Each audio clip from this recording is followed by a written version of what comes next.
So this is a story I wanted to talk about because I think it connects to it's one of the important geopolitical fallouts of this war in Ukraine. And people don't really follow the Armenia-Azerbaijan conflict, but it has been a perennial problem in the Caucasus region, one that has dragged in neighboring powers, Russia, Turkey, Iran, as well as other countries such as Israel, have been involved in this conflict since the early 1990s. So I wanted to give people a little bit of context for this conflict. People may have seen it in the news, the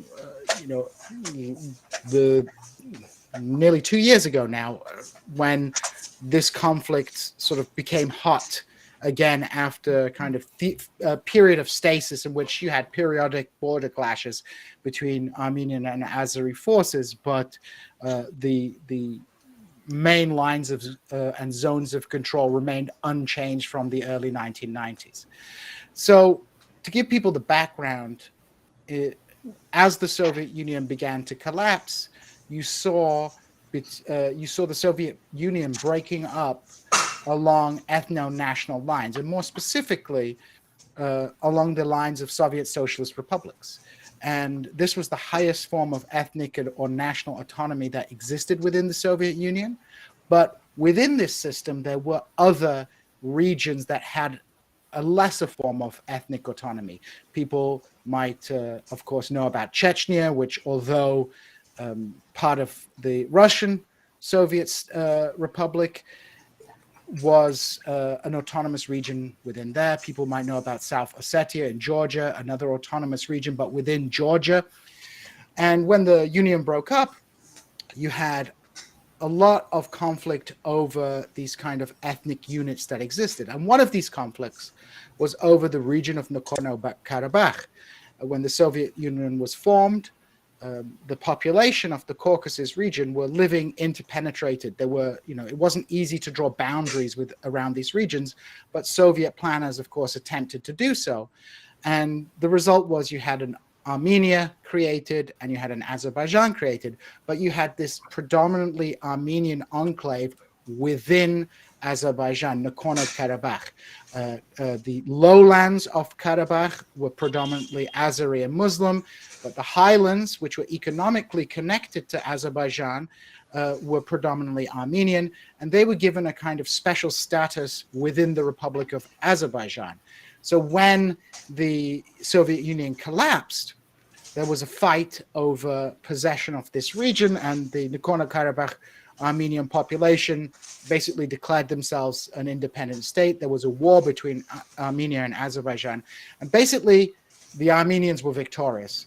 They seized a territory known as the Lachin Corridor, which was populated mainly by Azeris and Turkicized Kurdish groups.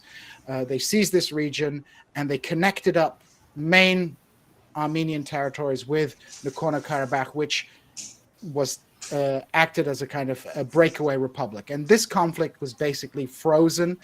The Russians had good relations with both sides.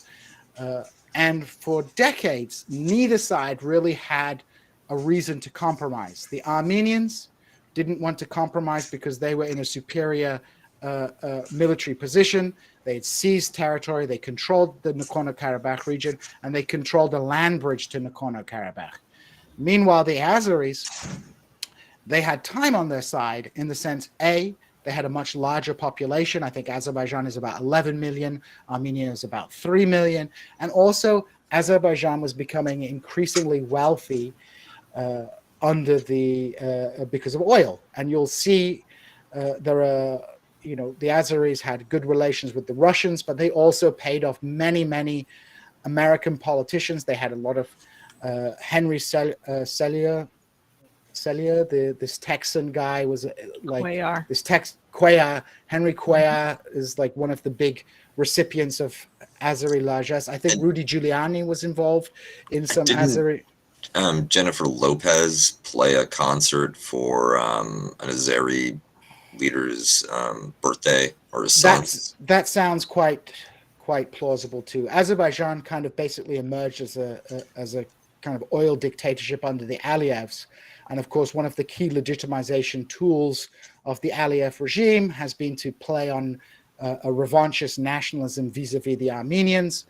And, in 2021, during the height of COVID, they managed to get all their ducks in order and launched a very successful military offensive and drove the Armenians out of the territories they'd occupied for the previous 20 years.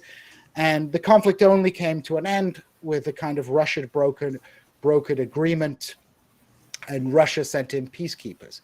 So the conflict was in effect refrozen with a different balance of power. And there are various reasons why the Russians allowed this to happen, because this is in their near abroad, as they call it. Part of the reason is that probably because Pashinyan, the Armenian prime minister, was the first Armenian prime minister to be kind of out of the apparatchik sort of wing of the bureaucracy. He was trying to do some moderate anti-corruption stuff. I think he was people from Nagorno-Karabakh had been particularly influential in Armenian politics, and so this represented a shift.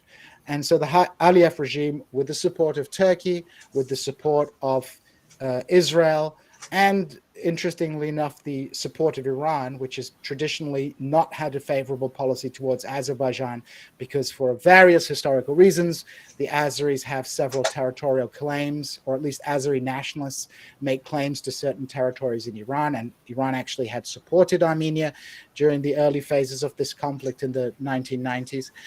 Basically, the Aliyevs got their territory back. They did a victory lap, and the Armenians were humiliated and defeated. But Russia has always been able to maintain control of this conflict. I firmly believe that this conflict was allowed to take place in 2021 by the Russians, and it was ended by the Russians. But with Russia now preoccupied, I think that is the right word, with Russia preoccupied and Russia acting as Armenia's main guarantor in the region. They have a military base in Armenia, and because the conflict had been restricted to territory, previously the conflict had been restricted to territories that were outside of the legally recognized state of Armenia, the Russians, basically said, well, as long as the Azeris don't attack you on Armenian territory, official Armenian territory, we don't need to activate our alliance. But now Russia is preoccupied, and we've seen a round of very bloody clashes, not in disputed territories, although there have been clashes in disputed territories, but on Armenia proper. And it looks like the Azeris have taken advantage of this situation to exert further pressure on the Armenians to basically increase the extent of their victory. Armenia is extremely militarily weak now, and its main supporter is gone. And this heating up of the conflict in the Caucasus really has to be looked at within the context of Russia being preoccupied, and also other Azerbaijan being able to get very powerful patrons.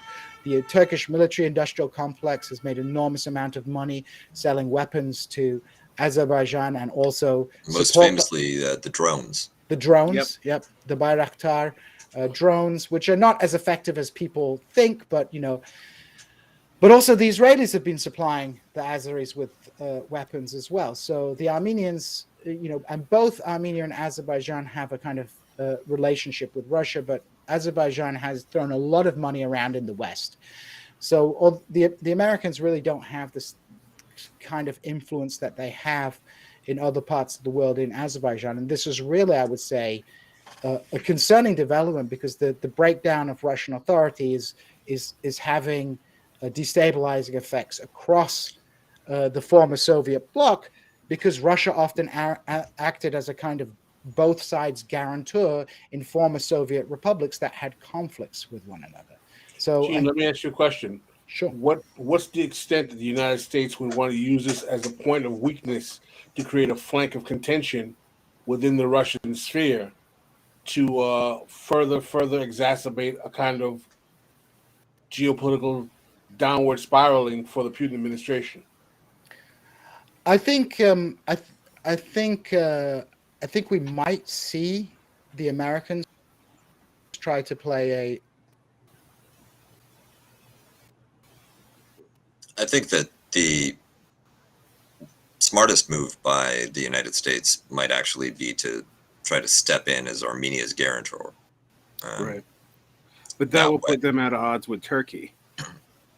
It will, unless my biggest concern about Armenia Azeri conflict is that you don't achieve Azeri war aims, namely the return, the incorporation of Nagorno-Karabakh, without ethnic cleansing on a vast scale. And the Azeris, in their official narratives of the conflict with Armenia, have taken every step, every measure to prepare their people for an annihilationist campaign. An actual genocidal campaign, not the way it's normally thrown around these days in news circles. Sorry about crashing out there. My Springfield internet failed me. But, to follow up on what Kuba says, we've seen what's happened. The Aliyevs come out of the Soviet era apparatchiks. And even during Soviet times, although Sovietism offered a counterbalance to ethnic nationalism and sort of kept these tensions under threat, not just through police state violence, but actually through attempts at getting people to cooperate together, a kind of broad Soviet project, the project of socialism. But even in these conditions, the Aliyevs were involved in demographic engineering. If you look at Nakhchivan, which was an Azeri enclave to the west of Armenia, separated by Armenia, they began, that at the time of the formation of the Soviet Union, that was perhaps 40% Armenian, 60% Azeri, maybe even 50-50, but the Armenian community was completely decimated there. And since independence, they've gone around destroying the Armenian cultural heritage of the region. So this is a kind of a genocidal campaign. Now, to Pascal's question before the deep state got me, but I think probably the Turkish deep state got me, the Americans may use Russia's distraction to try and act as an arbiter between Armenia and Azerbaijan.